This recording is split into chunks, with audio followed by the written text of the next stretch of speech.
Mr. Wonka was standing all alone just inside the open gates of the factory. And what an extraordinary little man he was! He had a black top hat on his head.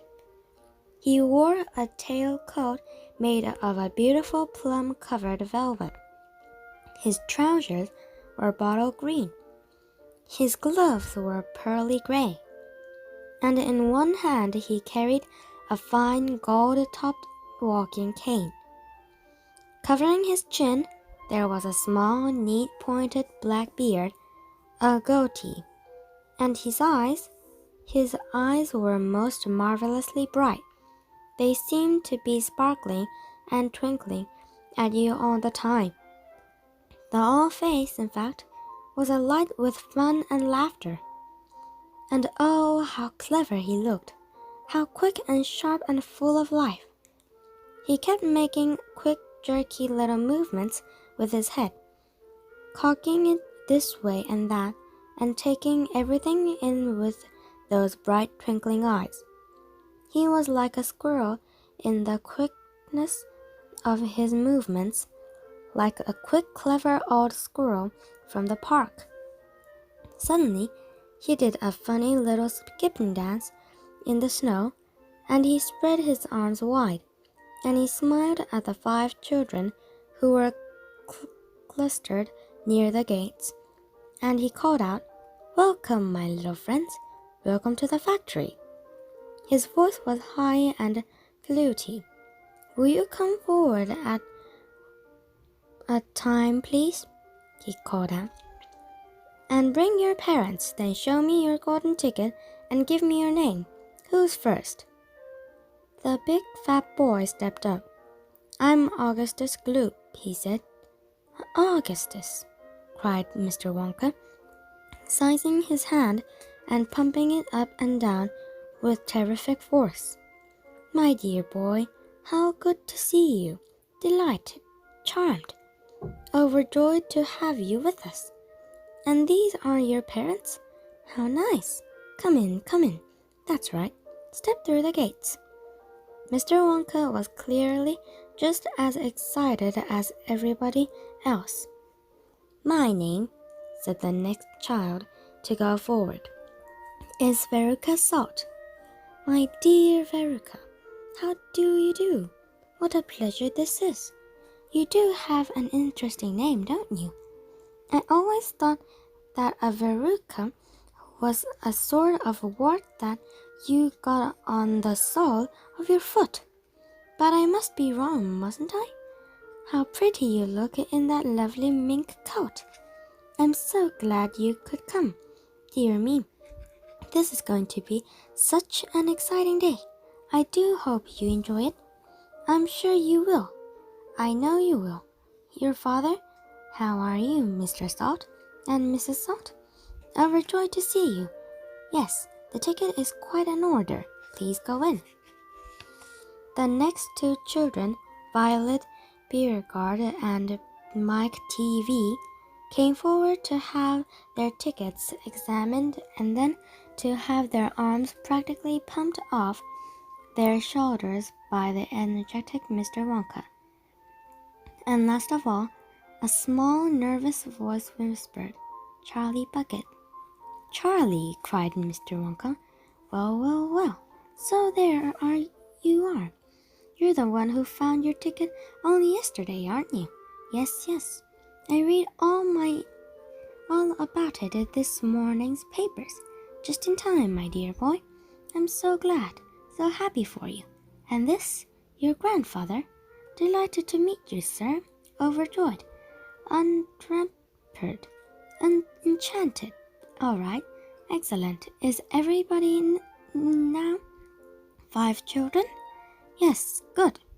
Now will you please follow me? Our tour is about to begin, but do keep it together. Please don't wander off by yourselves. I shouldn't like to lose any of you at this stage of the proceedings.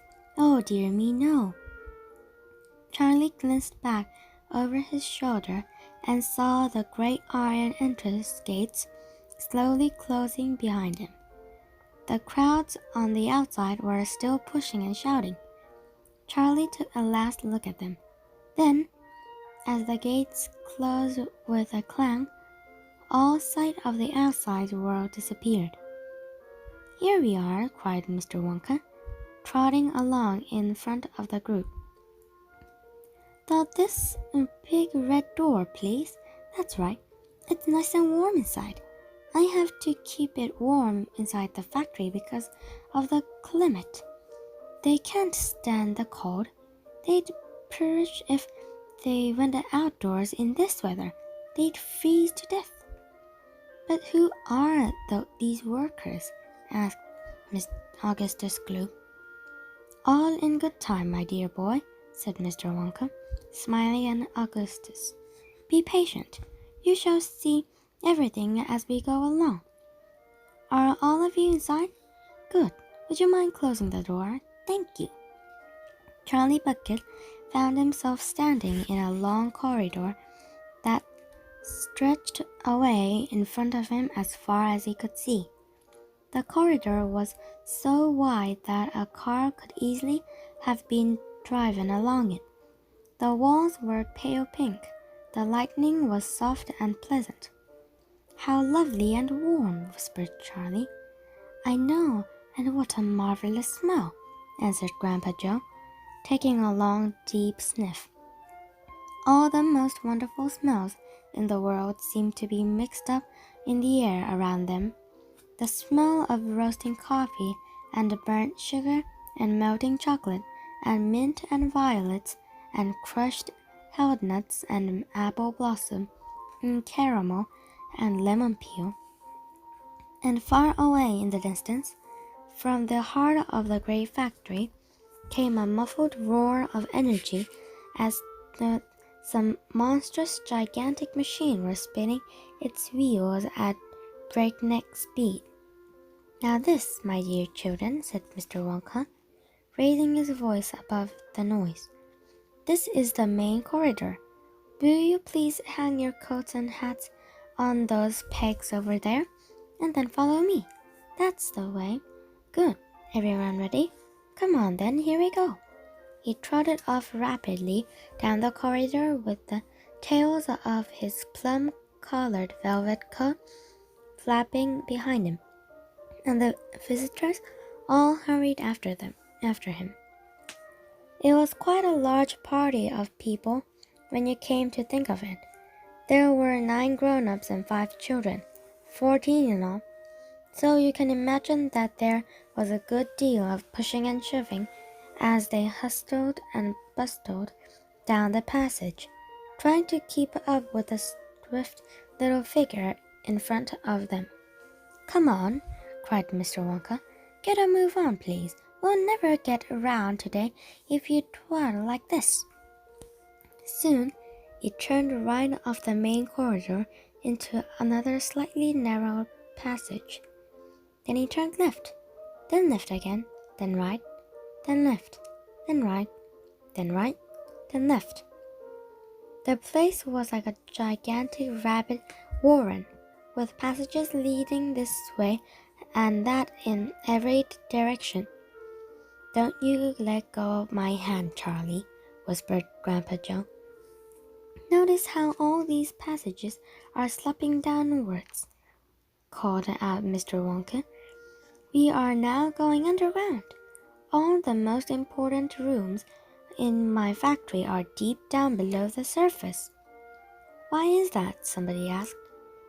"There wouldn't be nearly enough space for them up on top," answered Mr. Wonka.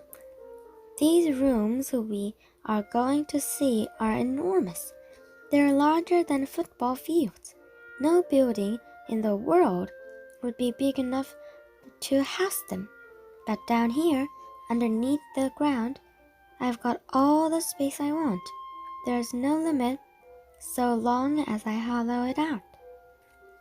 Mr. Wonka turned right. He turned left.